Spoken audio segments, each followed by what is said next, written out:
prazer de novo estarmos aqui promovendo o nosso encontro, né? COP Thinking, e eu aqui, Campinas, São Paulo, Brasil, né? O horário, eu estou às 14h22 e estou convidando, então, meus amigos no Canadá, Evandro Bocato, que vai participar dessa nossa conversa, e também Fábio Pelizer, Madrid, Espanha, e aí nós iniciaremos com esse olhar mundial a partir de uma pergunta que eu gostaria de deixar para os dois, que é uma curiosidade minha, por ser alguém que viveu e vive sempre no mesmo país. Eu gostaria de saber qual é o pensamento que vocês têm hoje, diante dessa pandemia, na questão de como que está a imigração, né, nos continentes, mas voltado não a turismo, mas a imigração relacionada a trabalho e estudo, porque eu estou diante de duas pessoas que fizeram exatamente esse movimento, né? Evandro Bocato, que inicialmente fez um movimento para estudar e hoje vai contar um pouco do movimento migratório dele, de trabalho, né? E também já os novos frutos do movimento migratório dos filhos, também para estudo. E de Fábio Pelizer, que também deixa o Brasil, no caso, para trabalho, e depois acabou fazendo outras migrações e passando uma grande parte da vida já fora do nosso país. Então, bom dia a vocês. Está feita a pergunta. Obrigado, Bocato. Oi, Fábio. Aqui eu estou em Edmonton, na província de Alberta, no oeste do Canadá, capital. E são 11h24.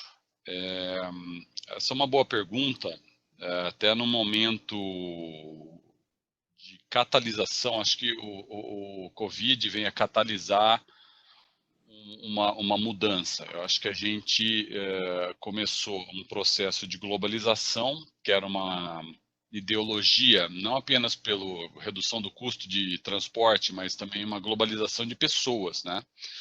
Os países começavam a ver que numa sociedade do conhecimento eu ia trazer aquelas pessoas que eu precisava para o trabalho que o local não quer mais fazer, ou por uma grande qualificação que o local não tinha. E até como o crescimento do PIB era calculado, o número de imigrantes que eu vou ter vai impactar o PIB. Porque aquele imigrante vai chegar, vai querer comprar uma casa, móveis, televisão, geladeira, carro. Então isso daí gerava uma economia, principalmente em países que o crescimento vegetativo era baixo, zero ou negativo, né? Então era uma estratégia. Com o Covid, que a gente vê a situação agora, com os Estados Unidos com 33 milhões de pedidos de seguro-desemprego, o Canadá com 10 milhões de pedidos de seguro-desemprego, com estudos dizendo que 40%, 30% desses empregos não voltarão, a gente começa a ver que esse movimento de globalização, de seja bem-vindo, acaba sendo não tão... perdeu-se um pouco o motivo inicial, né, do baixo crescimento vegetativo.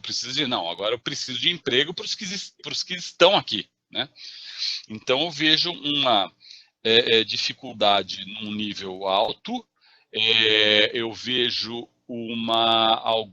algumas qualificações em alguns países ainda necessitarão de imigrantes, porque não tem o local com aquela qualificação, mas eu vejo também um movimento de fechamento, né? A discussão agora vai ser: a direita ganha e fecha, ou a esquerda ganha, que normalmente é mais pró-globalização, pró-trazer imigrante, com a ideia de que esse imigrante vira um votante, né, um eleitor de esquerda, o que precisa se questionar, porque muitos não são, e muitos dos filhos dos imigrantes viram de direita. Então é uma visão aí egoísta e ingênua, né? Então, eu acho que a gente está mudando realmente essa situação dado a catalisação do Covid. Vamos lá, Fábio. Oi. Bom, boa tarde. Aqui na Espanha já são 7h30 já, um pouquinho à frente de vocês aí. E, bom, prazer estar aqui de novo com vocês, o nosso Coffee Think semanal. E a pergunta é bem provocativa, é bem interessante, em linha um pouco com os comentários do Evandro. A Europa vai, naturalmente, vai passar também por um processo também, provavelmente, de grande questionamento com relação a isso, né? Em números, por exemplo, o caso da Espanha, o Evandro falava dos Estados Unidos, Canadá, o desemprego aqui, a previsão é de chegar a 20%, provavelmente, voltar a níveis anteriores, depois da crise do subprime. Então, isso vai ter um impacto grande, considerando que, principalmente, uma das principais indústrias do país vai ser a mais afetada, que é a indústria praticamente do turismo, da restauração, né? Como é bem chamado. Então, esse movimento vai trazer, obviamente, vai gerar um choque, e, obviamente, a Espanha já tem 3,5 milhões, 3,8 milhões, já se prevê mais de 4 milhões de desempregados, com uma população de 47 milhões, entendeu? Ou seja, isso vai trazer consequências sérias. Então, esse movimento, essa mobilidade, né, digamos assim, internacional, do ponto de vista da expatriação e etc. e tal, eu não tenho dúvida nenhuma que ela vai sofrer impacto. Eu acho que nos últimos anos, eu acho que quando eu e o Evandro tivemos a oportunidade de sair do país, os tempos eram outros. Eu acho que o Evandro comenta bem, existiam até determinadas necessidades, né, de uma mão de obra qualificada, uma mão de obra talvez com um cross-cultural muito potente para poder, justamente, principalmente no mundo das multinacionais, aportar um certo valor, né? No mundo da educação, sem sombra de dúvida, isso gera muita riqueza com relação a isso, né? As principais universidades, né, Evandro? A gente sabe que tem professores de diferentes nacionalidades, então isso aporta um valor tremendo.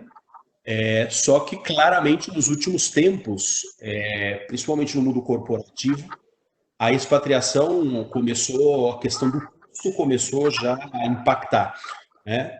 Algumas empresas, algumas consultoras dizem que um expatriado pode chegar a custar 2,5 vezes, 3 vezes mais do que um profissional local. Então, pela série de exigências, pelos trâmites e etc. e tal, que são necessários muitas vezes para expatriar aquele profissional. Então, por essa questão de custo, eu já vi o impacto, a gente já sentia, a gente já sente, né, esse impacto. E agora, eu vejo mais dois temas que podem também contribuir para essa redução. Primeiro, a questão sanitária, porque, obviamente, vai exigir, né, uma série de protocolos. Então, obviamente, que vai existir também o fator medo, que a gente já conversou em outros encontros nossos aqui, semanais. Então, muita gente vai ter um certo receio, muita gente vai questionar, né, principalmente o destino. Agora, antigamente, falava, não, alguém tem uma oportunidade de ir para a China. Pouca gente questionava. Podia questionar o fator cultural, a distância, e questionava o tema sanitário, né? Então, agora vai existir naturalmente uma questão. Essa dúvida vai ficar em algum momento, né? Isso é um fator adicional para ser comentado, né? Porque, obviamente, que ficou claro durante o Covid, entendeu? Que alguns países souberam lidar melhor com a crise e outros tiveram o sistema hospitalar abarrotado. Ou seja, isso mostrava que, independente do fator populacional, mostrava uma certa fragilidade na infraestrutura hospitalar que determinados países, entendeu, acabaram enfrentando isso tudo. Então, obviamente que ninguém vai querer correr um risco de levar a sua família, né? E de repente, da noite para o dia, passar por uma crise sanitária novamente, e você correr um risco de estrutura hospitalar, né? Até porque muitas vezes para atrações, você sai com um plano médico particular e etc e tal. E aí a questão da pandemia, muitas vezes o plano médico, o plano particular, nem sempre, entendeu? É o que prevalece, né? Você acaba caindo, entendeu? Num conceito muito mais público do que o âmbito privado. Então, eu acho que esse aspecto sanitário vai ser um fator, entendeu, importante, né? E depois tem a questão agora que é o teletrabalho. O teletrabalho, eu acho que definitivamente ele acaba, não só o teletrabalho, a gente fala, vamos dizer assim, a forma de se relacionar telemática, né? Então, o teletrabalho é para o mundo corporativo, mas depois do mundo da educação, o Evandro pode falar melhor, porque também vai ter um outro fator, né? Então, esse mundo telemático, né? Eu acho que o tema da coronavírus ele mostra que o telemático agora ele vai passar a ser parte, entendeu, da nossa vida. Se antes era só para a gente se comunicar com os amigos e com a família, entendeu, por alguma razão, ou para que algumas conexões existissem por alguma certa dificuldade de locomoção, eu acho que agora, inclusive, vai ser o contrário, né? Então, agora eu acho que ele vem, ele fica e vai fazer parte do nosso dia a dia. Então, eu acho que vai existir um questionamento muito grande com relação dentro das corporações, né? Se existe realmente a necessidade da expatriação, se existe realmente a necessidade de um trabalho temporário, entendeu, internacional, que muitas vezes existem dentro das empresas, às vezes você vai para um projeto, né? Então você precisa trazer um funcionário específico de determinado país, por quem paga. Eu acho que tudo isso agora vai passar a ser questionado dentro do mundo corporativo. Não tenho dúvida que as áreas de recursos humanos e de custos de organização, entendeu? Obviamente já devem estar trabalhando com essas possibilidades. Então, eu acho que a gente vai ter um impacto muito grande, né, nesse aspecto da mobilidade. E depois tem o aspecto da mobilidade do ponto de vista turístico, que isso daí é um outro ramo, é um outro tema, que também vai sofrer seu impacto, mas enfim. Mas eu acho que agora, pelo menos nos primeiros, eu vejo, posso estar equivocado, mas depois vocês me ajudam a complementar. Os dois próximos anos, entendeu? Eles vão sofrer, entendeu? Este impacto em função da crise, entendeu? Que gera todo o coronavírus. Então, essa é um pouco da visão que eu tenho aqui. E aí, Bocato e Evandro, jogo para vocês. Devolvo a bola aí para vocês, se quiserem complementar com mais alguma coisa. Eu queria comentar. Desculpe, vai em frente, Bocato. Eu só queria comentar que o Brasil ele tem uma característica de recepção muito grande de grandes corporações que traz aqui pessoas de fora, mas para trazer a novidade, porque o nosso sistema de ensino, como a gente sabe, nós somos considerado o terceiro mundo, né? Ou desenvolvimento, não importa o nome. Mas como a gente não tem grandes universidades para ser destaque, né?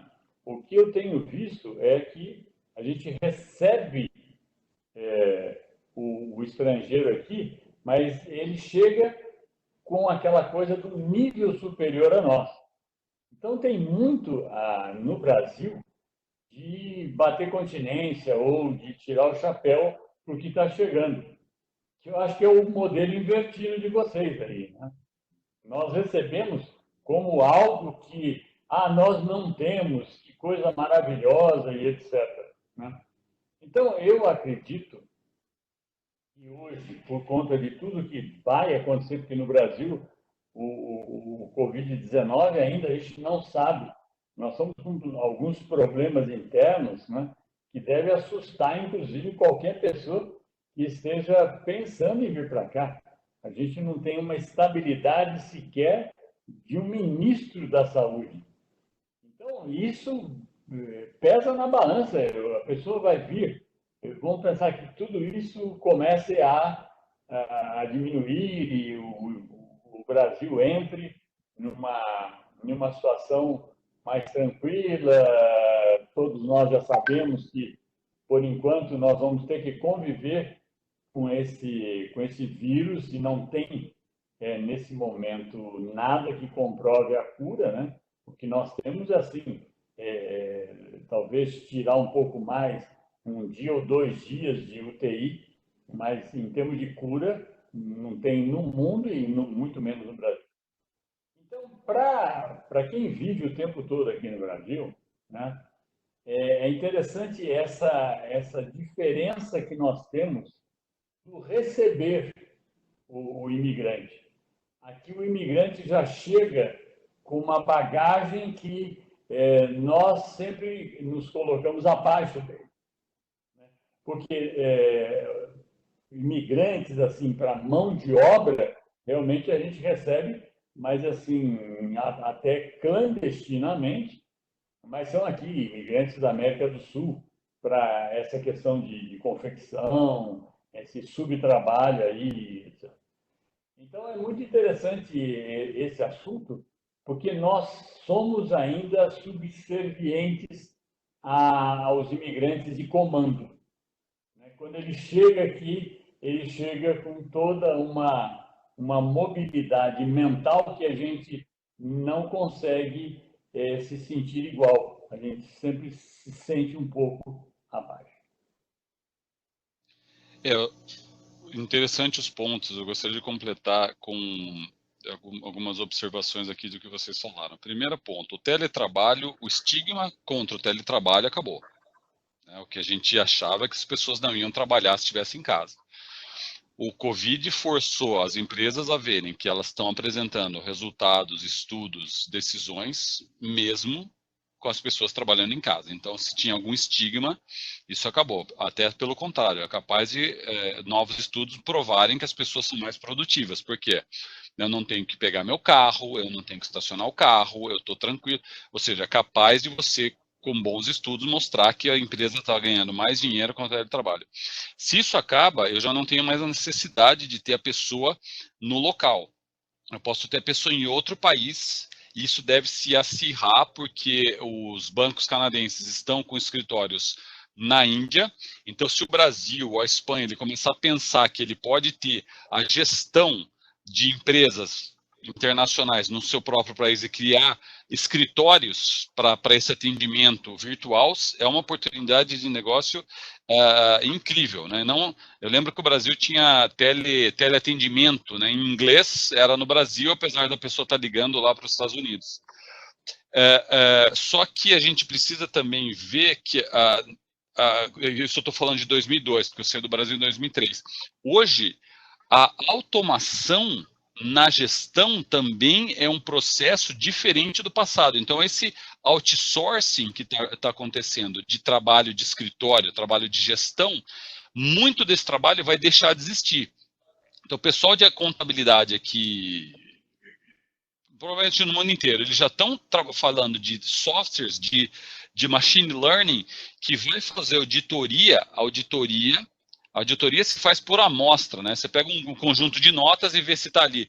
Não tem mais amostra. É 100% do que foi pago é auditado por robôs que vão identificar, ou seja, e eu não preciso de gente para fazer isso. Então, algumas profissões, eu nem necessito mais outsourcing. Precisamos descobrir qual eu estou outsourcing. No caso de um banco canadense, ele outsource a parte de, quando você reclama de um pagamento de cartão de crédito que você não fez, então isso hoje é feito na Índia, né? Então algumas talvez tenham que ser mais manual específico, mas a grande situação não.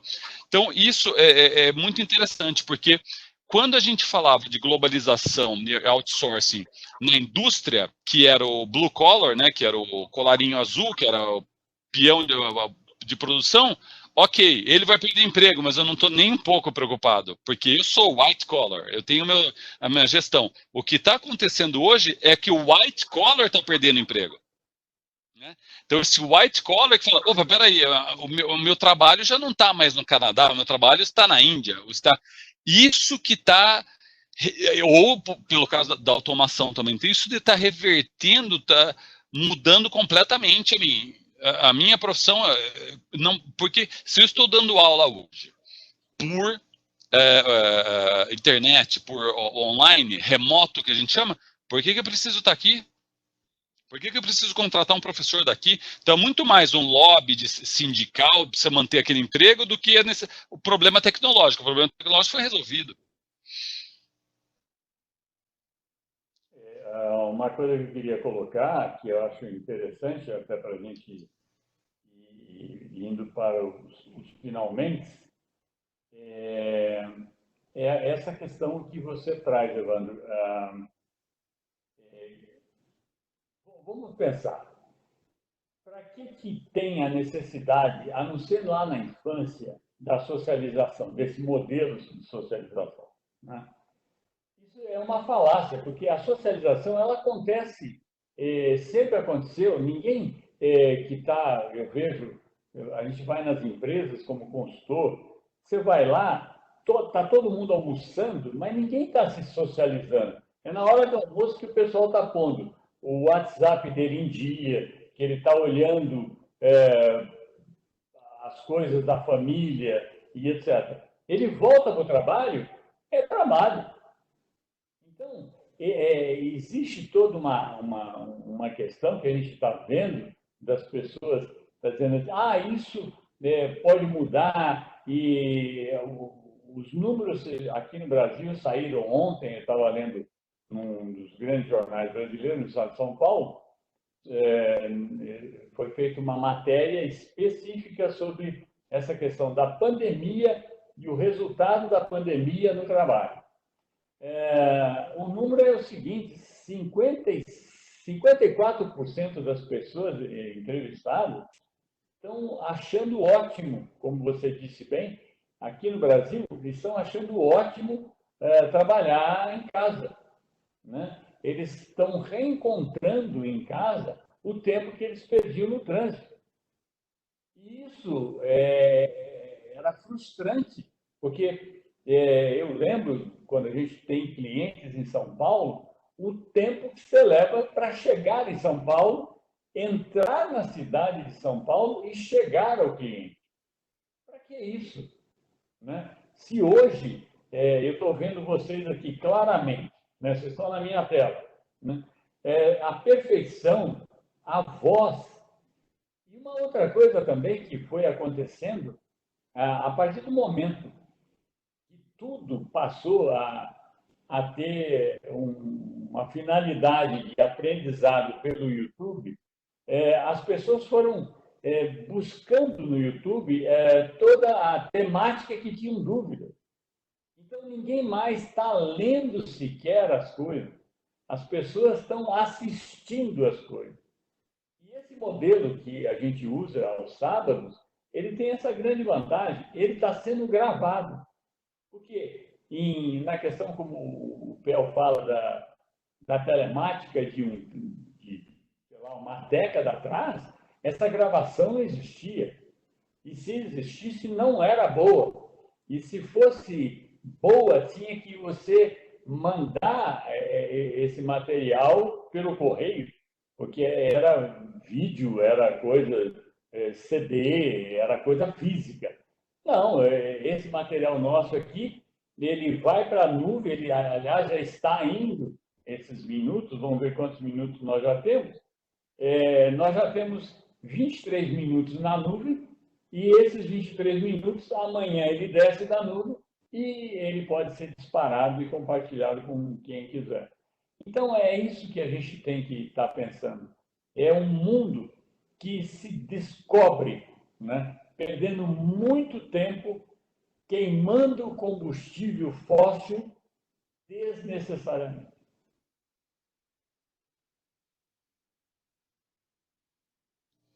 Muito bom. E aqui fazer só um comentário interessante, que eu imagino que no Canadá e no Brasil, aqui já começam a sair já arquitetos, decoradores de interior, né? Já se promovendo, já como se especializando, te oferecendo como você tem que pensar na tua casa como teu ambiente de trabalho, né? Porque, afinal de contas, né, se a gente fizesse a conta de que a metade das pessoas não vai voltar Vamos sugerir aqui, vamos deixar essa pergunta no ar, né? Se a metade das pessoas efetivamente não volta, seja para a sua sala de aula, seja para o seu trabalho, seja para o que quer que seja, entendeu? Esses ambientes agora eles voltam dentro de casa. Então, a pandemia, na verdade, pegou muita gente, entendeu? Eu, propriamente aqui em casa, eu ainda não tinha terminado o meu, eu me mudei recentemente, eu não tinha terminado o meu escritório, entendeu? Então, agora, mais do que nunca, a primeira coisa que eu tenho que fazer é terminar e já repensar o meu escritório dentro de casa, né? Então, agora não vai poder só mais ser uma questão de improviso, porque antes a gente passava. Para falar com a família, a gente não tem esse problema, para falar com os amigos, a gente não tem problema. Agora, para uma apresentação de um projeto na universidade, no master, o que quer que seja, para uma reunião com cliente ou dentro da sua empresa, tem um certo mínimo de protocolo, né, que vai ser exigido, entendeu? Por N questões, assim como você não vai com roupa de esporte, entendeu? Trabalhar, né? Então na mesma linha, entendeu? Não sei quais são os protocolos que eu vou exigir, mas alguns protocolos pouco a pouco vão começar a aparecer. Então já começa a sair um certo profissional que já se candidata a te ajudar a repensar o teu ambiente de casa em como ele tem que se adaptar, entendeu? A essa nova necessidade, entendeu? Então isso é muito interessante. Não quero dizer que vai abrir uma nova economia, não, nem nada nesse aspecto, mas por que não?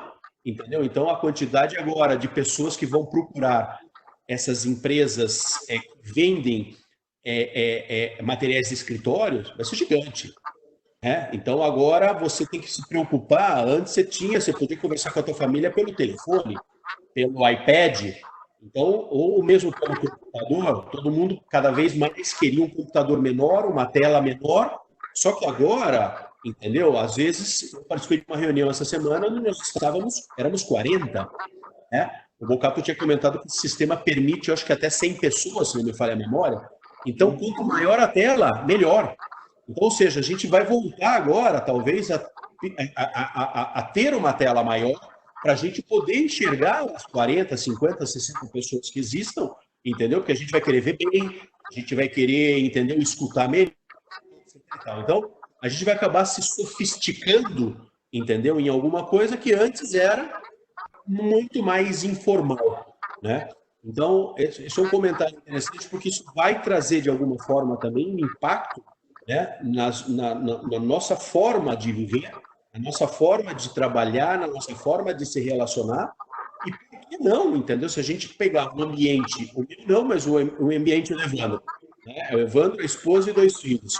Ou seja, se os 4 precisarem falar ao mesmo tempo, porque eles têm necessidade de se conectar com a escola, com o trabalho, com a universidade, o que quer que seja, vão existir necessidade de ter 4 computadores, 4 telas, 4 ambientes, 4 cadeiras confortáveis, ou seja, tudo isso agora vai ter que, de alguma forma, ser repensado, né? E, obviamente, entendeu? A gente já se distanciou do tema um pouco eu me distanciei particularmente no tema da imigração, da externalização, né, do profissional, etc. e tal, mas isso, entendeu? É uma coisa que com certeza vai trazer muito impacto. Então, é bem interessante. Então, vamos parar aqui. Eu queria deixar uma pergunta. Não, eu vou deixar uma afirmativa já para a sequência. Em realidade, nós estamos falando de migração de tecnologia. E o homem está inserido. Ok? Bom então, ponto. Vamos parar e vamos abrir sobre essa questão. Como que vai ser essa migração tecnológica? Perfeito? Obrigado aí pela participação de vocês e até daqui a pouco. Tchau, tchau.